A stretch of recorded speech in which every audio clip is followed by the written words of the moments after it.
Hey everyone, and welcome back to the Firefighters Podcast, where we seek to develop, inspire, and motivate the world of the emergency services operator through a series of wide-ranging conversations. Now, before we go any further, just hit that rate, follow, or subscribe button on whatever platform you're listening to. It's a key performance indicator for us and helps us reach even more people. Now, here's what we've got for you today. At the end of February 2024, 317 athletes from 29 countries headed to the beautiful Saudi Arabia to take part in the ARAMCO Challenge Toughest Firefighter Alive.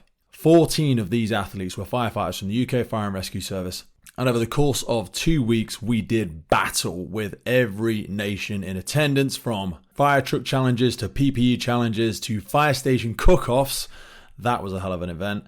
And also the Blue Ribbon Toughest Firefighter Alive. Some of the hardest 40 minutes that firefighters have endured in any firefighter fitness competition across the world. Now, I was lucky enough to be one of those athletes, and as you won't be surprised, I took the opportunity to think, whilst I'm out there with these tactical athletes, these beautiful freaks from all around the world and our first responder brothers and sisters, to grab a few occasions where we would sit down with some microphones and hear a little bit about what life is like and what the fire service is like in their part of the world. So over the next couple of weeks, we are going to do a quick mini-series of a TFA, that's Toughest Firefighter Alive roundup, from a whole bunch of these chats.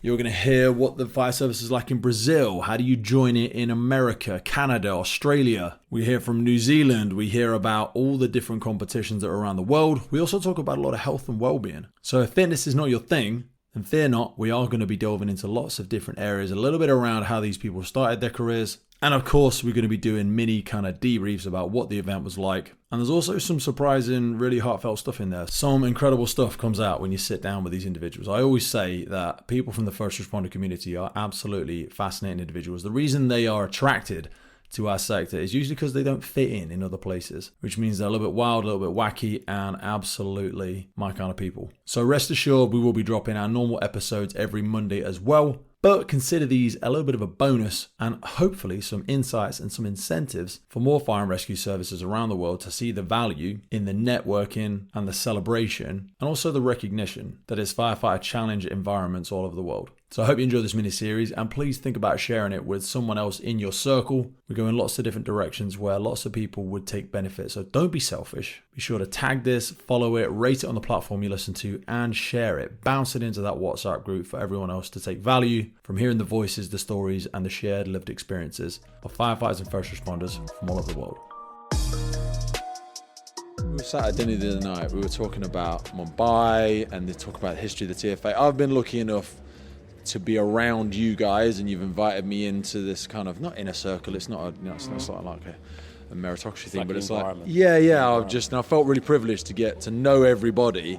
But even for me, people probably think I know everything about it, and I really don't, because last night was another great example. Like, if you can both try and help us start connecting the dots between when did this, talk to us about TFA versus Firefight versus BFC, and connect some of these historical dots, because Mickey, you probably go back further than any of us, and you know some of the goats in the arena as well. He's an old man. The old man is an old man.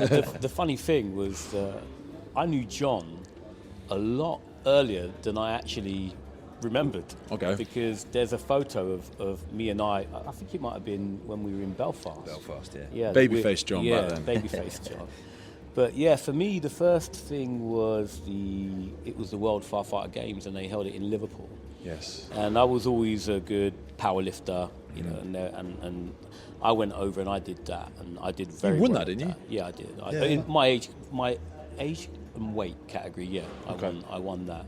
I did the fire truck challenge, and I think I got a silver. I did arm wrestling and stuff. And so was this John Hartley had become involved by then, or was it just before his time? Wasn't it? I think before his time. Yeah. Yeah, there was another old boy that handed it over, because obviously we had the episode with John recently, and my memory's failing me a little bit, but yeah, John transitioned into it after that. Did you meet John there though? No.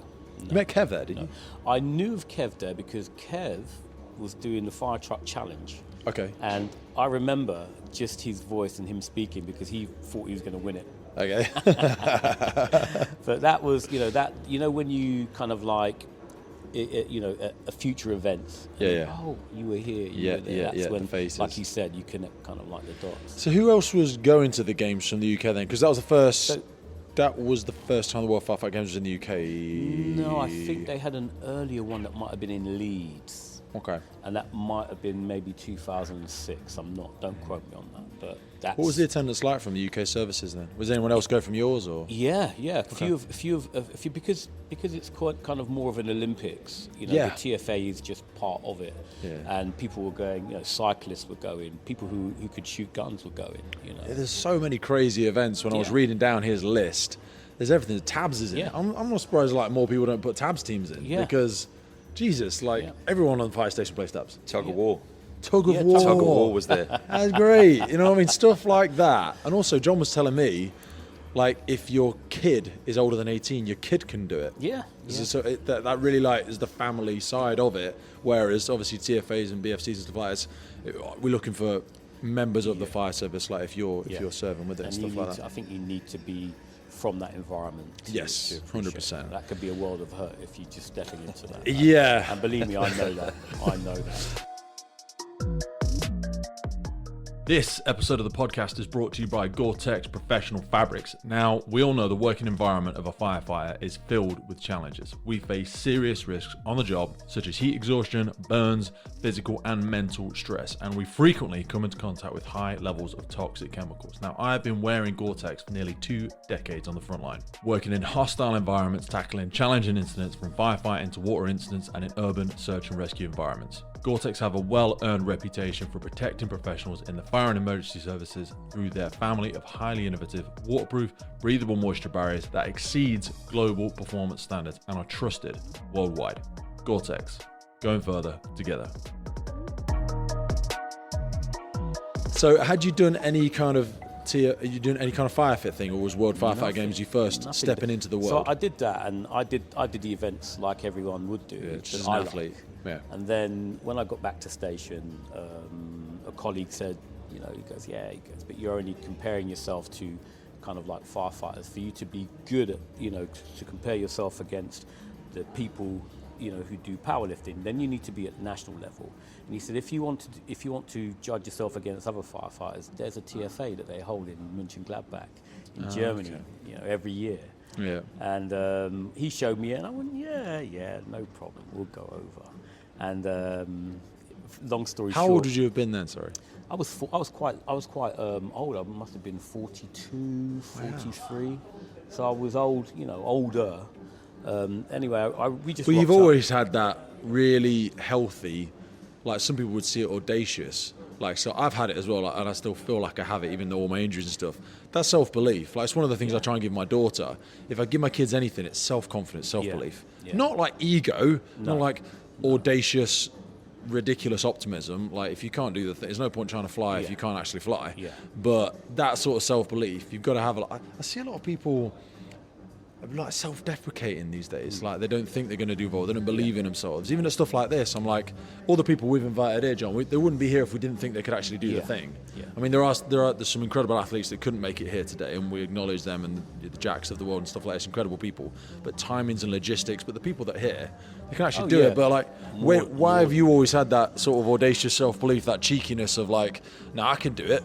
I'll just put me in. I'll have a crack. Yeah. Because you didn't know anything about it before you went to Mönchengladbach. No. But I come from kind of like a gym, sort of leisure industry background, And your family's got some strong characters as well. Yes, they are. There's some strong characters. Them, So I think I get a lot of my heritage from the Scottish part. Yeah, okay. That tenacious, kind of blind, sort of stubborn attitude where you're I'm going to do Same this. for me. My family's the Campbells. Yeah. And that audacious self-belief. Yeah. They tell you how they see it. So you went out there off the suggestion of, I think this guy, we're not going to say who it was an area or a scene. It went on to be a chief fire officer, I think, the person you're speaking about. No, but it doesn't matter who it was. But he's left the brigade now. Yeah. He's a doctor. Oh wow. Okay. He went off into that field. Great guy, and for him, him and I, his mentality of when we used to train. I remember after we'd done the first TFA, because I just rocked up. I could run 5K in about 20 minutes. Very, very strong. Yep. Good endurance, because all my training was always based on that. I did a lot of martial arts when I was younger, and a lot of power. Real hybrid stuff. athlete, yeah. And I just rocked up with these games, just shooting the breeze. It's just me and him. The funny thing was, I'd literally just been to a restaurant and ate half a chicken, and then rocked up, and then turned up on this course, looked at it, and then very, very soon after, I thought, oh. So for people that have never seen it, again, because this is the beauty of it, we've all spoken about it many times, and the Mönchengladbach model is a really, really nice model. Talk people about what the layout is there, because the locations are very beautiful as well, isn't it? Yeah, well, actually, the competition is held on the site of a hospital, and at various moments I was thinking, thank God I'm on a hospital site, because I did not feel very, very well. Yeah. And that was after station 1. Yeah. But yeah, it's on a hospital site, and you move around the stations around the site. So the first one is like you'd see here. It's just a hose drag, but I don't know. In my mind, it's bigger hose and it feels longer. And you clip it into the trucks out there, don't you? It's the Storks couplings onto the trucks. And you're under air. Yes, that's the first one I ever did under air, actually. It is longer. I think the German drag is 70 metres. This is 46. I think it's 80. Is it? Yeah, it's definitely a lot longer. And you really, really have to work to get it over that line. Mm. So yeah, and you're under air. Maybe that's why it feels harder, because you're under air. Yeah, But first start, couple into the back of a truck, grab your 2 lengths of hose, and off you go. Fill it 70, 80 metres. Drop those down. Hose makeup, same as here in the box, and then knock the button, and you're over the line. So that's the first time. How did you find it? You say obviously you struggled with it. Yeah, I didn't struggle with it, but you don't know. I've never done that sort of thing before. So how do I gauge it? I just went all out. Yeah. Smoked my legs. By the time I'd hit that button, my legs were they were history. Yeah. And I was lying on the floor, and it's that thing where as time goes on, the more the lactic acid kicks in, and you're thinking, geez, I'm not really recovering from it. And then before you know, 2 minutes till you start your next start, and I'm getting up thinking, I haven't even recovered from this. Yeah, here we go. And that was my first encounter with the force machine. Never hit one before, never seen how it was done. I went out there just swinging. Yeah. and it took me, I think it was about, I remember it was about 28 hits of this thing. And it really, it's an unassuming bit of equipment, because you don't realise how much fatigue you can pick up if you're not doing it correctly. Yes. And I was the true kind of picture of that. I did that straight onto the hose drag, and by the dummy drag. And the difference between this competition and the Mönchengladbach is that you've got the 85 kilo Rescue Randy, and I think the drag is longer as well. It's 90 metres in the Mönchengladbach one. I don't like the Rescue Randys. I don't feel like they're as realistic because they're so rigid. I mean, they hurt my forearms as well, to be brutally honest here, but they're really rigid. And I know the Americans use them for everything, but like we've seen on the course, even whilst we've been out here, I feel like the Ruth Lee dummies, they flop around more, which is a little bit more realistic. They aren't as rigid. Obviously, they haven't got any like a casualty would have. Yeah. But if you don't really grip them well, they will slip out. Whereas a Rescue Randy, you can almost mount it on your chest, can't you? And then just kind of go with it. Try mounting a Rescue Randy on 85, your chest, and try to do that for 90 metres. Because once you've made that first turn and you're heading back, then you're thinking, do you know what I think's the worst though? I keep forgetting the name of it, but we had the log with the what competition was that? The Europa Challenge. The Europa Challenge. Yeah. I think that is the hardest one because that is a. I'd like that because you can keep it in front of you. You can grip it like a deadlift. It's not hitting your, it's not your thighs. It's not on your chest. It's not tripping you over. I like that one the most. But that's where you smashed your ankle up on it, wasn't it? Where someone smacked you with it on that log. There were 2 helpers who were supposed to come in as you cross the finish line. And they take your log off you. And I've come over. One of them's come and grabbed hold. Yeah. And the other one was just, he was distracted. And when I let it go, it missed the toe cap of my boot and smashed me right on the top. So for the visual, for people that don't know what I'm on about, this is it's a big log and it's got a steel pipe that's through the top of it that you're supposed to grab as purchase. But like you can throw a Rescue Randy or a Ruth Lee dummy anyway you like. But this thing, if you don't think a little bit as you place it down, it will do you some damage. Place it down. Yeah. So who else did you meet on this first TFA? And after you'd done it, like, how did you catch the bug for it? Because some people will see this and go, oh, it was a laugh, but it's not really a sport. Yeah. Whereas some people will go elbow deep in this. Yeah. So the first, on that first competition, I met Kev Ruan and Chris Trendovitz. And Was Chris just out there by himself? Or? he was. I think he was Kev's. Yeah, he was an prodigy. understudy, wasn't he? He was a little protege. And I think Kev had done quite a few TFA because he knew John and he knows Opar and he knew a lot of the guys from the TFA background and the World Firefighter. I don't know about Kev though. I think he's one of those that will just go out and do stuff by himself. Yeah, he does. Because he's moved services. Yeah. He doesn't follow. He doesn't need someone to he's take a him somewhere spirit. first. Yeah, he's a free he doesn't spirit, need someone to hold his hand. Yeah. I love that guy. Yeah. That's a real no, I'll go. It's fine. I don't need to do what everyone else has done. Yeah. Without people like that, and without what you guys have done with the BFC, it's like there's people that would have stayed in the cave forever. Yeah, but just remember that he's the one, who he came up with the concept. Where were we? We were in Hanover for the European Championships, and we were walking around. He said, "Mike, we've got to do our own challenge." And I was like, "Hey, let's do the TFA. Let's do the FCC. Let's do the Firefit model." And he went, "No. We need something that's unique to the British, to the UK." And we sat down, we talked about various ideas, and he came up with the concept. We'll use the tower, we'll have the force machine, but we'll add a hose drag, but it's not going to be charged. Yep. And then the foam carry, the foam makeup, the hose makeup, and that sort of stuff. And that's kind of like because the first one was Nottingham, wasn't it? Yeah, it's Nottingham car park. Yeah. So who do we have on board with this? Because how did you find your way into the mix, John? So meeting these in Belfast. Okay. But Mickey's on it with Kev. Kev was the original. That's why we call him the Godfather. Yeah. And he is a father figure to the group, and especially Chris. I met Mickey, Budge. I met these guys in Belfast at the police and fire games, and they already knew Kev. They told me I need to come out to this competition, the TFA in Germany. Yeah. He said that was because I did the same to Budge. we kind of jumped a little bit after. I remember I got to the top of the staircase, the tower run, and in it's 15 floors, but they're 4-meter floors, which equates to 20 floors in the UK. I was going to say I thought it was 20. Yeah, with that steel kind of because this one's weird here. It's 13 floors, but it's only actually 8. Yeah, because the bigger floors. Because of the height. I don't know why that is, but and weird. I when I got to the top, I couldn't stand up.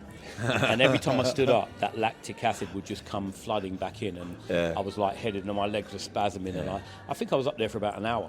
And then I managed to get myself down, and I remember I was sat between first and second stages, just resting, and I was watching these guys, the likes of Joachim Posans, and Mike Vikam, those were the original guys there. I'm trying to think, there was who was the Austrian guy? I just remember he was in my age category, and Isn't it weird when you connect the dots looking backwards? Because when I've been seeing people here, and we're all probably the same, you meet so many people, you forget names, but you remember faces. Martin. I think I met Martin at my very first one, Martin Breeden. Because I was thinking back on pictures that I've got. Yeah. I've got a picture with Joachim. Yeah. I've got a picture with Martin, and I'm like, Jesus Christ, I've met you years ago. Yeah. All of those guys were the key. Jens was a little bit younger, but Martin I've known for a very long time. I think Jens did it from day dot by the sounds of it. He's from when he came out of his nappies. From his 18, everyone's just said, he's going to do it. He's going to make him the golden boy sort of thing, and he is incredible at it. So, did you have a service in mind behind you? Because it's all great having an idea. This is always the annoying thing about the fire service, and I think the podcast has been unique because it's not even a thing. It just lives virtually, so you don't really need any support to do it. But this is you've got an idea, but actually we're going to need fire engines and locations and equipment and stuff, and it's a new thing, and we all know UK Fire and Rescue. Firefighters don't like the way things are, they don't like change, so new ideas are tough. And you're all from different services, and I'm sure when you all go back to your own services, you feel like lone, passionate freaks because you love it, but everyone else is we're worrying about culture and fire response and availability. We don't care about this fitness thing. We write it on walls and on documents, but it's kind of like a buzzword. Who did you think, what service were you going to get behind it for the first one? How did it go from that to the first thing in Nottingham? Well, Kev was from Nottingham at the time. Okay. And he was quite high up. So he's a very good networker as well. Yeah, he does. So what he did was he went round, he looked at a few locations. It was on the university, Nottingham University campus, wasn't it? He looked at that. So he did all of that kind of groundwork. And in that's when we started to formulate who was going to look after what area. And I remember he said to me, Mickey J, you're going to be in charge of refereeing everyone because people are going to look at you, and when you say something, your word is good. And I went, yeah. And he said, so what about force machines? And I went, yeah, I know a company that can help us out. And then the next thing for me was just, right, so I looked at getting a force, and they were like £2,000. Wow. That's £4,000, and that was back then. I remember when you get stuff done fabrication when I used to have the gyms. Fabrication's expensive. Yeah. And also, it's a dying skill set. No one seems to be retraining it these days. If you've got a good fabricator, they're worth their weight in gold now. And I had a good fabricator. Yeah. And I pitched it to him, and they made us our 2 force machines for free. No. Oh, really? Yeah, they did bless it all them. as a kind of like a sponsorship to Are they still in business? Oh yeah. Shout them out. Who is it? They're Corehaven, steel and metal fabrication, and they make. I'll try and find everything. a link for people, and I'll put it in here because there'll be a lot of services looking for this stuff. They'll make. If you come up with a design, they'll fabricate it for you. I go into there. I know the guy. His name's Mark, and I go in there, week in, week out, and have a conversation because he does stuff for me when I'm at home for the small little business that I have.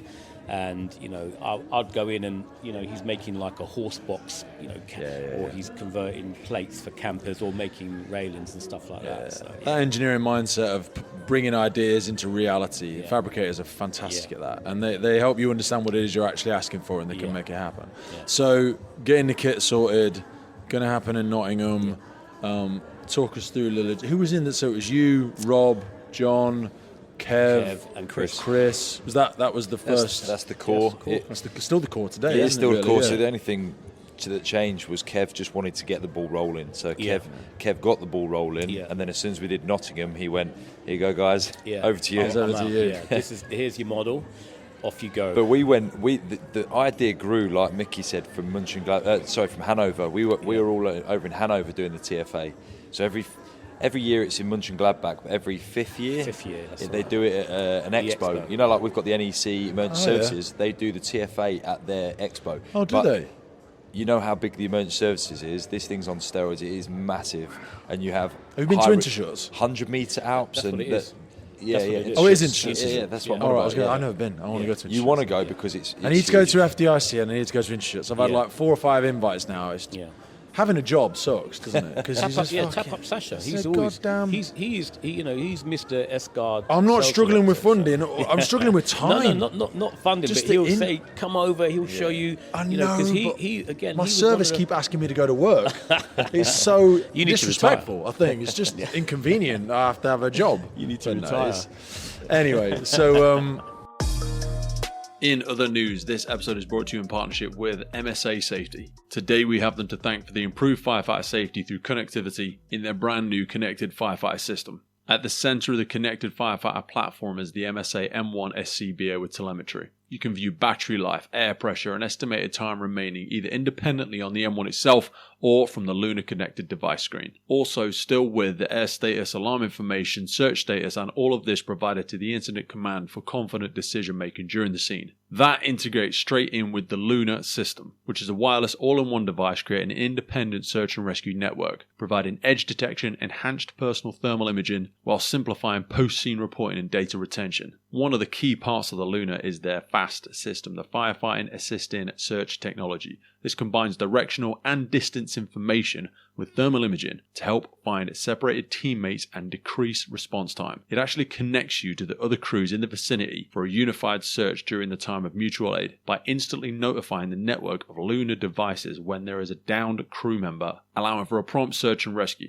All of this then plugs into the FireGrid system for cloud-based connectivity, real-time information and data-driven decisions for the incident commander. It enables you to see the exact location of your firefighters on the scene. And it doesn't require you to be sat on the station. The MSA Hub then provides a wireless gateway straight to the cloud, enabling wireless on-scene data for local and remote incident command for additional eyes on the scene. MSA are truly taking massive strides in the future of improved firefighter safety through connectivity. MSA is dedicated to increasing safety in the fire service through technological advancements. Various feature enhancements, new products, partnerships, and integrations will provide additional capabilities readily accessible by products, software, and services in the brand new MSA Connected Firefighter platform. Now back to the show.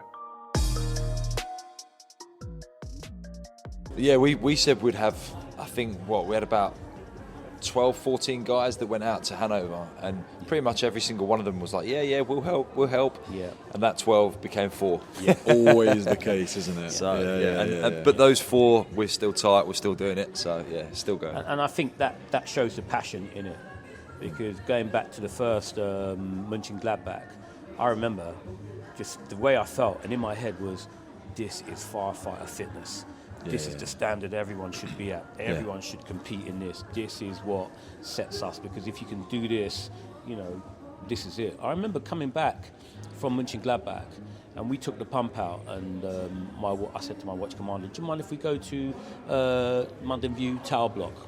I just want to do a couple of stair runs, just in my fire kit. And I put my fire kit on, BA set, they were on the pump, we're on call. I've run up 18 floors. And I swear, sorry, but I was done.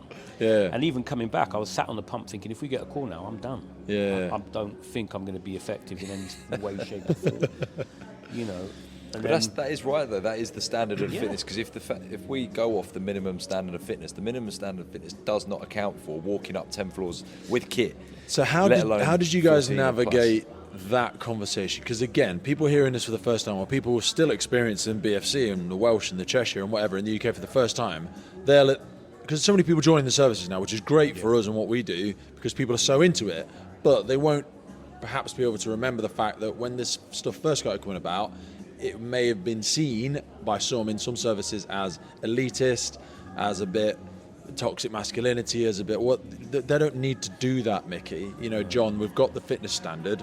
Why are you enforcing this thing? It's not necessary. Actually, it's dangerous. I think that's why. How was that received? Because now a lot of services seem to support it. They're hand over fist trying to get involved in it. A lot of services want to do their own. That wasn't always the case, surely. Go back to what Mickey said. What we created is, and Kev's vision at the beginning was, it's a hybrid. Okay. So it's the best of Firefighter Combat Challenge and TFA, where in the Firefighter Combat Challenge it's shorter but it's heavier. Yep. We wanted something that, bear in mind, in UK we're reaching out to all demographics. We're trying to not lower the bar, but it's about kind of making it accessible. Yeah. Exactly. So the British Firefighter Challenge was all about making it accessible. So we made the weights a little bit lighter, but we made the runs a little bit longer. So we made it achievable, but it's still tough. That, like I say, there's the minimum fitness standard, and then there's this event. And if you can do the British Firefighter Challenge, then open your eyes, because you can come with us to Europe, you can come around the world and meet people from other competitions around the world. So it's a stepping stone, is what the British Firefighter Challenge is. The opportunities for that, I mean, we've got some of the great British athletes out, and Helena, Chrissy, some really impressive people out here. Let's segue into some of the opportunities it does give you, because we were having a great conversation about Mumbai the other night. Yeah. Help people understand, like, from both of your travels, you've been to a lot of really interesting places to help them. I mean, that's kind of what we're here as well. You guys have come over here to help Saudi look at the model and how they can improve theirs. Yeah. Talk to us about the Mumbai trip, how that came about and what it was. And it was quite funny. I was just my colleague Sasha, who's from Germany. He just came up. He said, "Hey, would you want to come over to Mumbai and just train up 20, 30 guys for a competition?" And in my head, I thought that they were going to be coming to a competition somewhere nearby. And what was this off the back of, though? Why did he ask you to do it? When you listen to the story of Mumbai, it's actually a really, really funny one, because he's a sales director for Escard, and he was out in Mumbai, obviously, pitching his stuff. sound. And I think he was sat in the lobby of the chief fire officer, his offices for about 5 hours with hundreds of other people. Jeez. Prabhat Rangdale is a great guide. He was, from Mumbai. If you meet him, when you compare him as our chief, my heart to him. He's a lovely, lovely guy. Fantastic. So he was sat there in the foyer for about 5 hours. Finally, he gets his chance to go in. Prabhat's sitting down. He's doing his paperwork. Sasha is opposite him pitching his stuff, and Prabhat doesn't look up, and he just said, yeah, okay, just leave it on the desk, and and I'll have a look. And Sasha said to him, no. He said, if I leave this room, you will never see me again. And then Prabhat looked up, and they had this conversation, and how intense and Sasha. I love Sasha's intense. Like when you meet him for the first time, you don't know how to take him. Yeah. Because he's very magnetic, infectious personality. Yes. But you've got to be willing to play with him. Yeah. Otherwise, you won't know how to take him. Exactly. Sometimes, depending on his mood, you just think, well. Yeah. He's such a lovely guy. Brother. He's a true. When you know him and understand him like we do. Yeah. But yeah, so he Prabhat sat up, looked, and he said, "I'm sorry, I've just got so much. Let me meet you for a drink later." Yeah. And that's where it all went, because they were talking. Now the Mumbai Fire Service is based off the UK Fire Service. Oh, really? So they still have pride and passion in the pump runs, the ladder pitches, and all of that sort of stuff. The old manuals of firemanship and drill by. Yeah, all of that stuff. And Prabhat was proudly presenting that to Sasha, and Sasha says, "Hey, have you seen this competition?" And that is where it manifested itself. I think your chief fire officer was out there at that time, because I'm sure that they were in the bar with your ex-chief. He moved over to, I think, PBI or something at the time. So Sasha was just in a conference with a number of other equipment providers. Yeah. And I get the video call. This is surreal. I'm now chatting to my ex-chief. Yeah, love it. And so what was the brief? Because it was supposed to be 30 people. For me, the brief was just fly out, just train some guys up, show them how to just the fundamentals of the competition. Yeah. Leave them with a little training program, because we're going to hold it in 3 months' time. Okay. So I flew out there, and I loved Mumbai. Everyone was really, really welcoming, really, really helpful. And I turned up at their training facility, which is their main training facility for recruits and firefighters. And I couldn't tell you how many. There must have been over 300 guys there. And I'm looking around, and I'm like straight on the front. Are you just on your own? Yeah, it's just me. I'm like, I rang Sash. I said, Sash, 20, 30 guys. He's like, yeah. I said, there's over 300 guys here. And he's like, oh, okay, I'll have a conversation. But what I didn't realise was that after their initial conversation, it manifested, because it was just going to be a regional thing in Mumbai. Yeah. But then as the rumour went round, fire services from all over India wanted to get involved. Yeah. And because they had no experience, come. Let's train. We have British champion coming over. He's gonna give us all of his secrets and all of his gifts, and 300 people showing up. Yeah. Did they have any kit for you? Did they have any? No, they were in the process of putting this kit together. So we had a force machine, we had a dummy. They were still constructing the tower, but that wasn't of like the real issue. So I was thinking, right, how am I going to go about this? And the first thing I did was we sat in a big, kind of like conference room, and I just put on a video showing them all the music and stuff and what it was about. And then, we talked about the main elements. And in my head, I was thinking, how am I going to do? I've got a week. How am I going to do this? Are they all English speaking as well? Most of them. Bit of a barrier as well. Yeah. No, most of them. But communication was very, very easy, because I think English was their second language, and anyone who didn't speak English, the communication flowed. So I just thought, I know what I'll do. Let's go to good old Rescue Randy. He puts people on the spot. Breaks the boys from the men. Yeah. Sure Are they all men? There were only women in the fire service? There were. Yeah. Oh wow. That's yeah, wicked. and there was they put together a women's team, and they nearly beat the international women's team who went out in the competition. The only thing that stopped them was the girl on the dummy fell over. Oh bless her. And they were ahead. So if she'd have just stayed on her feet, they would have won it. So you got the Rescue Randy out and just I got Rescue Randy, and I lined them up in 2 lines, and I said, right, there's the dummy. I showed them. I just did one run through, pick it up, move it from here over to here, and anyone that struggled even picking it up, I just you're over bless there. them. You're over there, and it was brutal. What was the expectation? Were you going to say this select we're going to train to do it, and the rest of you thank you for coming? But so I was just looking for potential. At that scale and the time cap you had, you've got to be a little bit.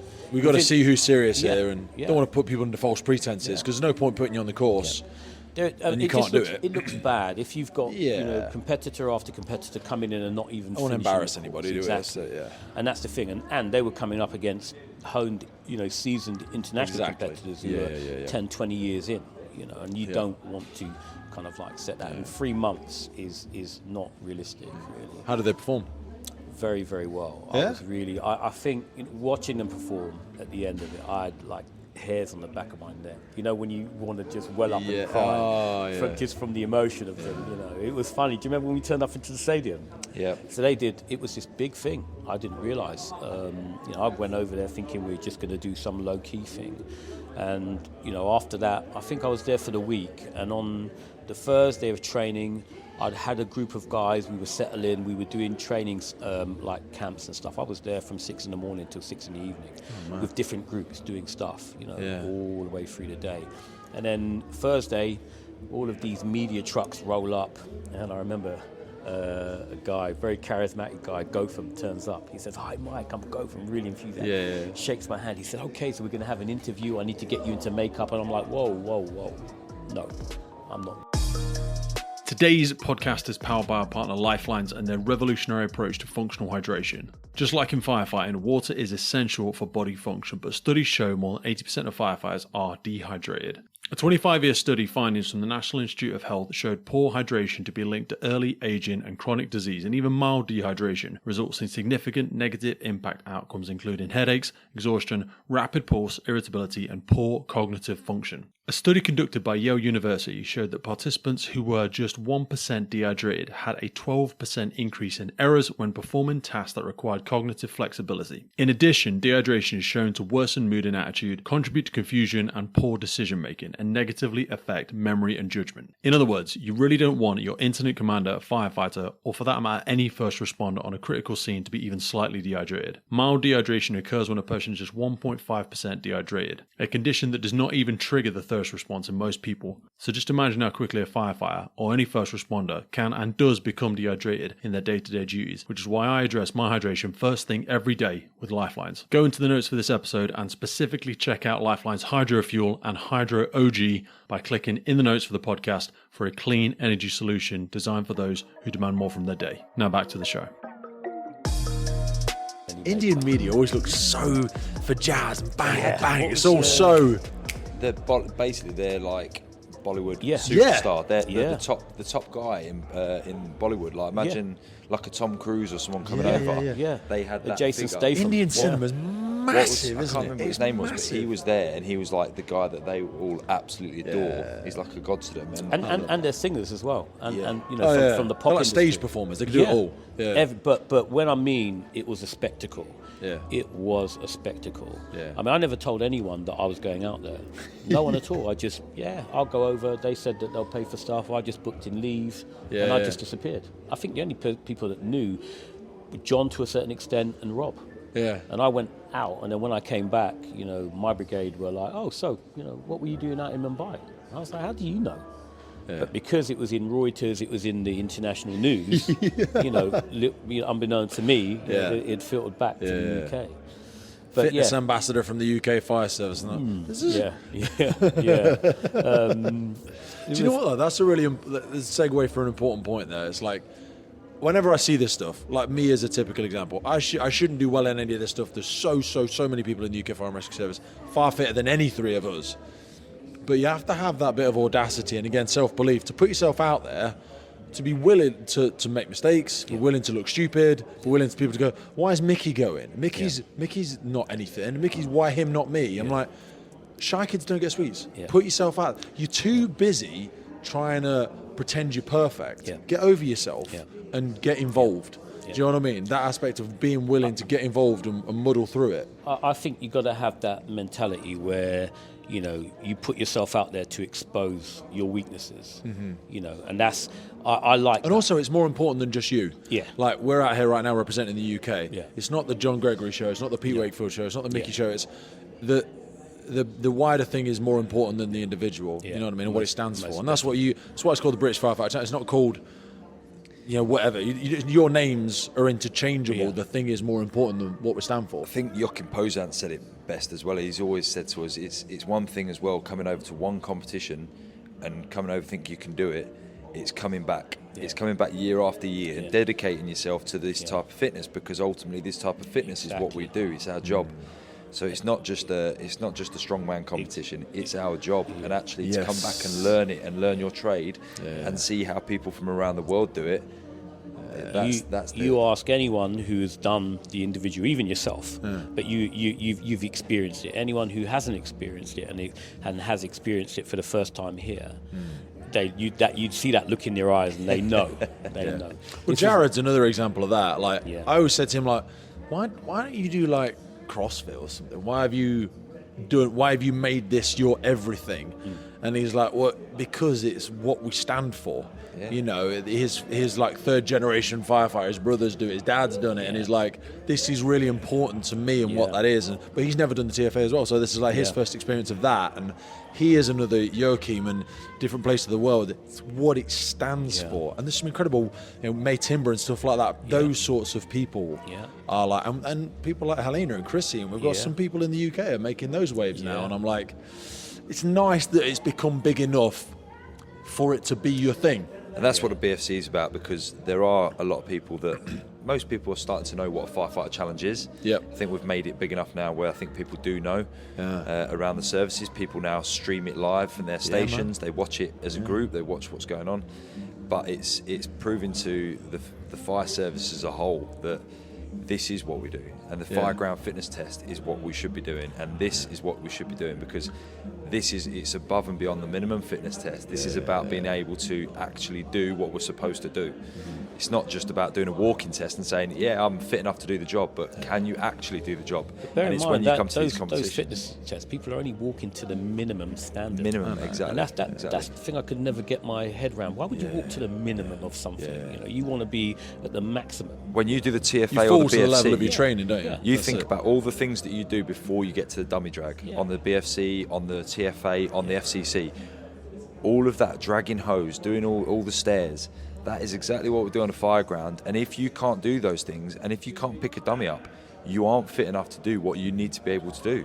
And you can give people a casualty handling strap, you can give all these people extra equipment, but if you haven't got the basic fitness to do the thing that you're supposed to do, then that walking test, that minimum standard, is pointless. You know what? Even to zoom out from the physical aspect of it, and I said this to you when we had a chat pre-BFC a little while ago, it was like, this is a fantastic opportunity, the BFC and all of this, to celebrate our first responders and our firefighters in a really positive manner. There's so much stuff going on, culturally, disciplinary, financially, blah, blah, whatever. Every firefighter in the UK feels like every corner they turn, they're being hit with a stick in the media.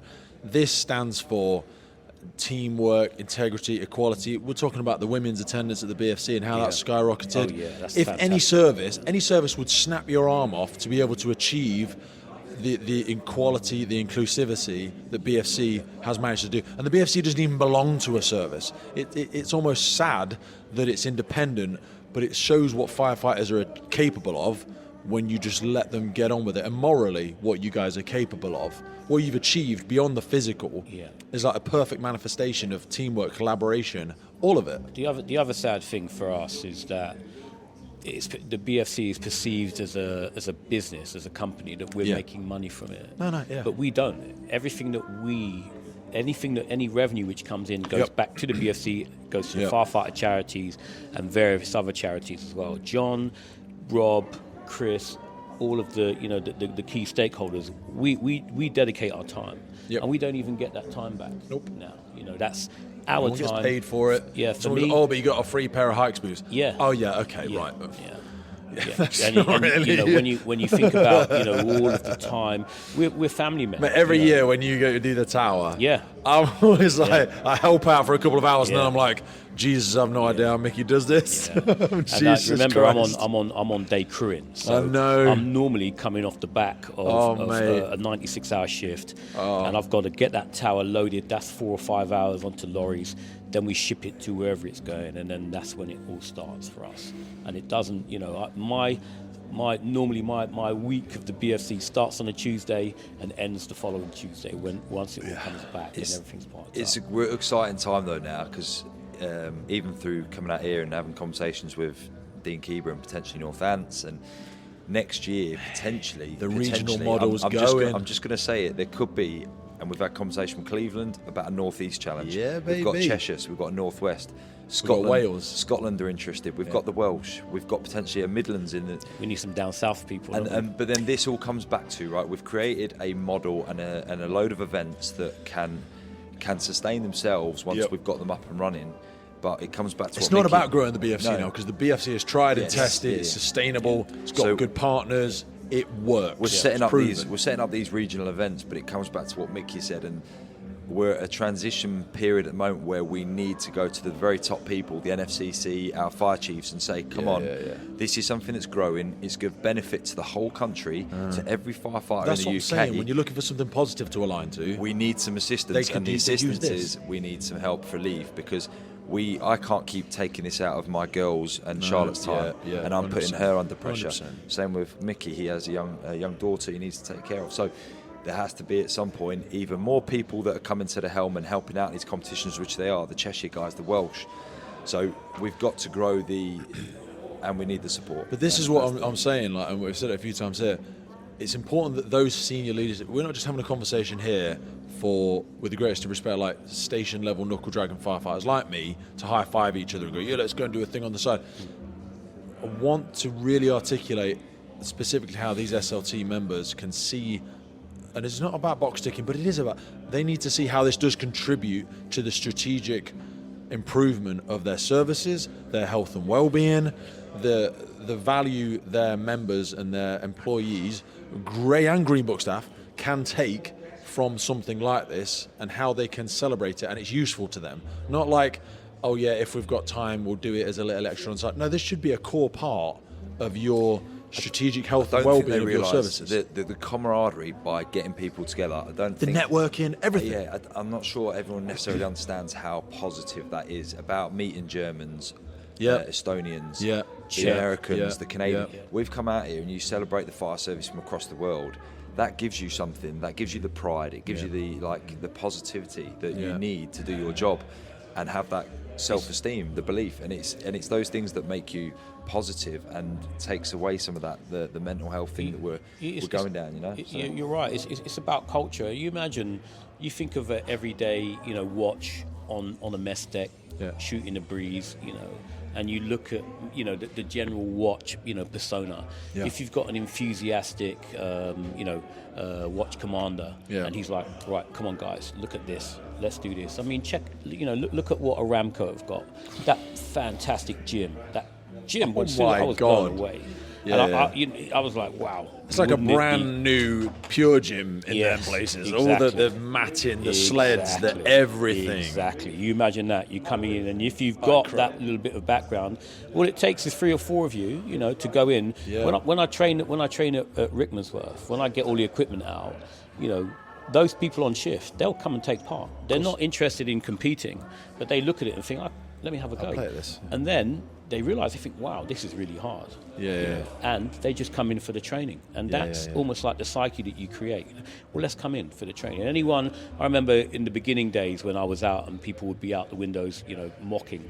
Yeah. And I used to say, I know what that is. I said, you mock it because you can't do it. Scared of it. And that's what you do. Get your friends involved. Let's mock him, but you can't do it. Because you validate me not doing it. Yeah. Do you know what I mean? If we all take the mickey out of Mickey, then it validates me being scared to do it, and that's okay. And Mickey's weird, isn't he? He's a freak. Yeah, he's a fire service. When you're driving home, though, and you're like, that's fucking impressive. That was. Yeah. Jesus Christ. And then you do it quietly at 11 o'clock on a night shift and go, I might have a play. I'm stick my fire kit on and get on a treadmill and go, Jesus Christ, I'm glad no one was watching. Yeah. I can't do that. There's the old fire fit test, which is 6 lengths. So you get 1 length of hose, you run it out and you make it up 6 times for time. Yeah. If anyone ever challenges me, I'm like, come on in. Yeah. Let's go. Outside now. Easy. Any fire station you can do that. Grab yourself 1 length of hose. I don't know why we lost that, because it was Tom Ashworth mentioned it again, didn't he, on the episode I did with him recently. Reignited it for me. And I was like, 6 length. Oh, why do we stop doing that? What a great test. When I was training for the World Championships back in 2015,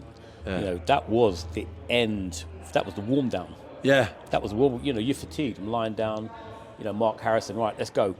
Let's do 6 lengths. Hose, run, and make up. Simplicity, brutal. I remember in my head, I thought, I can't do that. And then I got up and did it. And it's interesting what your mind tells you. And the body is just such an amazing thing.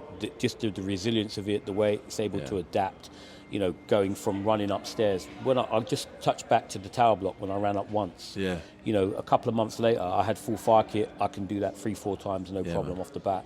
Yeah. I know if I'm going to the top floor with hose, I'm still going to be effective. I'm not finished.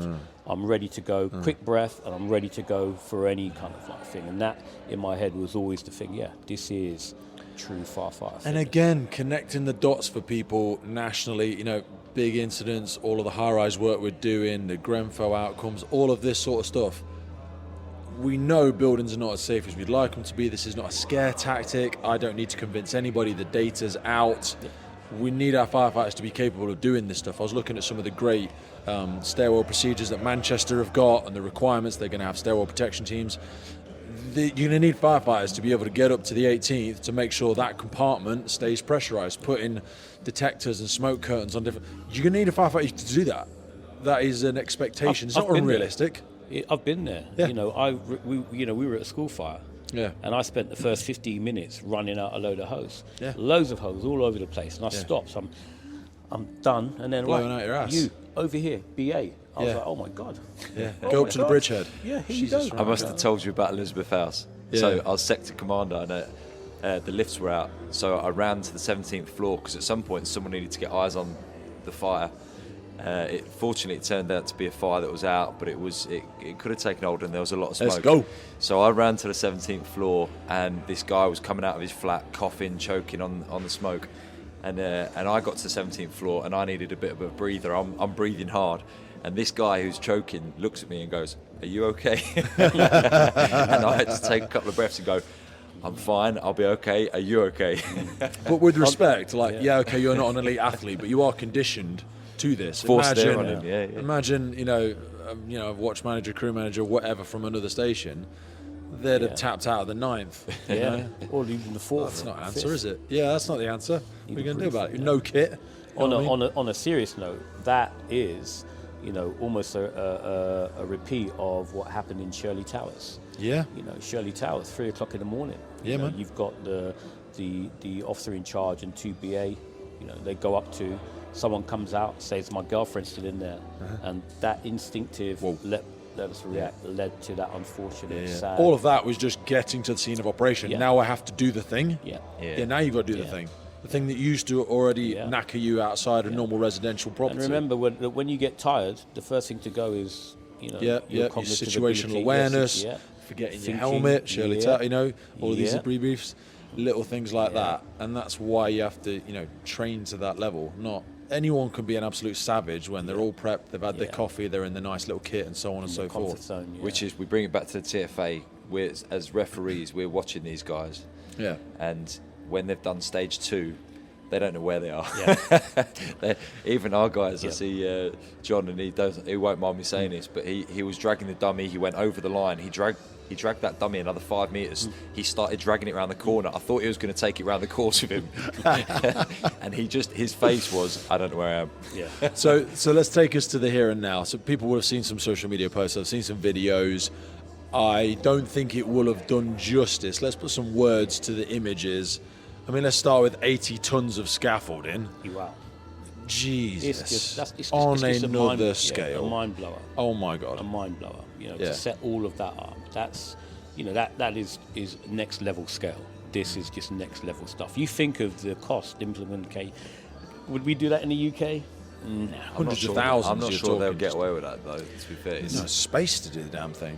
Yeah. But you know what I love as well? Let's acknowledge, you know, Andrew and the Saudis and their willingness to bring. They've got the humility as well, because they're like, we've got the enthusiasm, we've got the funding, we've got the support, but we want your expertise. So we've got you guys, we've got some Australian refs, we've got some Portuguese refs. How's the experience been reffing and helping sure?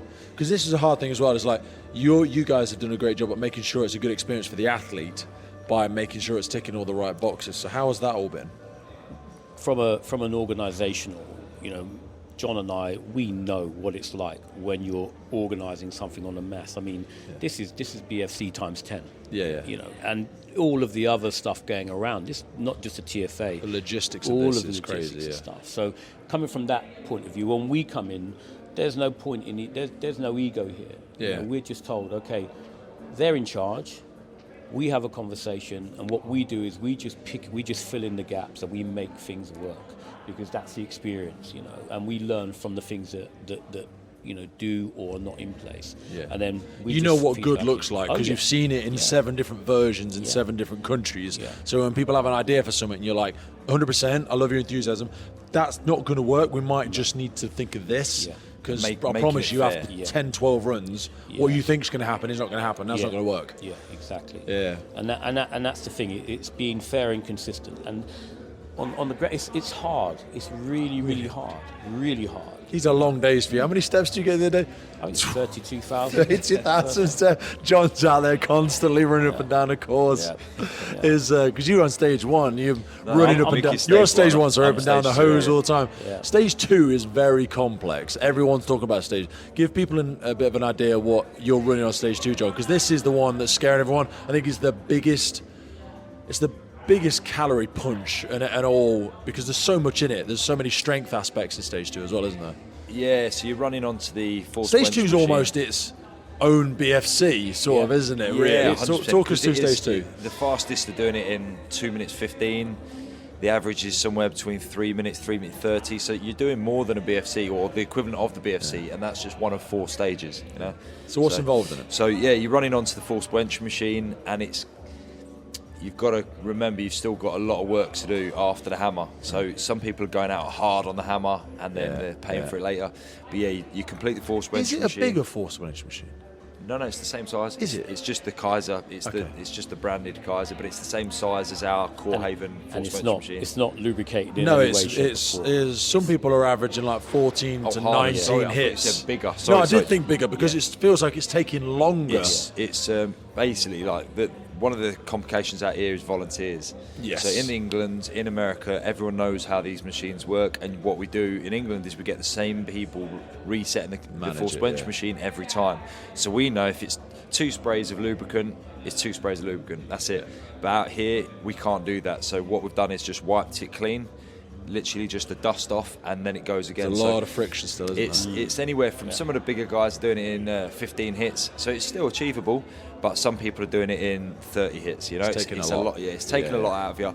They're running off the force bench machine. They are picking up a roofly, so same as what we have in the UK, 70 kilo dummy. That drag is 35 metres round a cone and back, so 70 metres total. You then have to run a cone and pick up a 20 kilo container. This is the bit that will be foreign to people. Yeah, so you're picking up a foam drum, but what you're having to do is push it through a 12 metre tunnel, round a cone and back through that tunnel. So you're doing 24 metres in a tunnel, and it's the confined space element. It gets you low on your legs. It gets you into an uncomfortable position. You can't breathe. Because your legs are already... mine personally, I did this yesterday, so mine was stacked from that casualty, more so than I thought they were going to be. And then you kind of going into a half squat, shimmy, isometric hold.